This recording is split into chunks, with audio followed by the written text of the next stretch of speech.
তোমরা পুরো মুখস্থ বিদ্যার মতো করো, এই তো করো, এটা মানে কিছু মনে করো না, মুখস্থ বিদ্যার মতো করো। ম্যাম এগুলো শিখেছি, এটার পর এটা লাগাবো, এটার পর এটা, এটাই তোমাদের মাথায় চলতে থাকে। বা কাউকে সাজাতে গেল, এখন নতুন নতুন কাজ করছো যারা, তোমরা তো কাজ করছো, হ্যাঁ, তখন মনে হয় না যে এটার পরে এটা মিস হয়ে গেল বা ওটা ভুলে গেলাম, মানে একটা মুখস্থ বিদ্যা তোমাদের মাথায় চলতে থাকে। এখন যখন তোমার এক্সপিরিয়েন্স বাড়বে, মানে অনেক ক্লায়েন্টকে সাজাবে, অনেক মডেলকে সাজাবে, নিজের উপর নিজে বারবার করবে, তখন কিন্তু তোমার কি হবে যে এটা হবে না।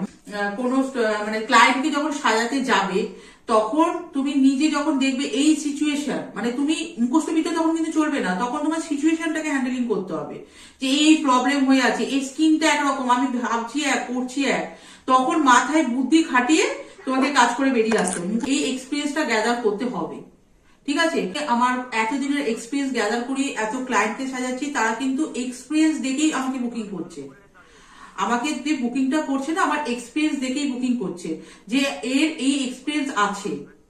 যখন তুমি বিভিন্ন রকম কাজ করবে না, তখন তোমার এক্সপিরিয়েন্সটা নিজে থেকেই গ্রো করবে। তোমার বেশিরভাগ তোমরা কাজ করে যখন মুখস্থ বিদ্যাটা চালাও, এটা তো হয়, এটাই ফ্যাক্ট। আমিও করতাম, তোমাদের জায়গায় যখন ছিলাম মুখস্থ বিদ্যা চালাতাম। কিন্তু এই কাজ করতে করতে যখন এক্সপিরিয়েন্স হবে, তোমাদেরকে এমনি মানুষ বুক করবে। আর তার জন্য তোমাকে অ্যাক্টিভ থাকতে হবে, কাজ খালি প্রেজেন্ট করো, মানে শুট করো, নিজে করো, মোটমাট সোশ্যাল মিডিয়াতে ছাড়ো, সুন্দর সুন্দর কাজ করো, এগুলো এগুলো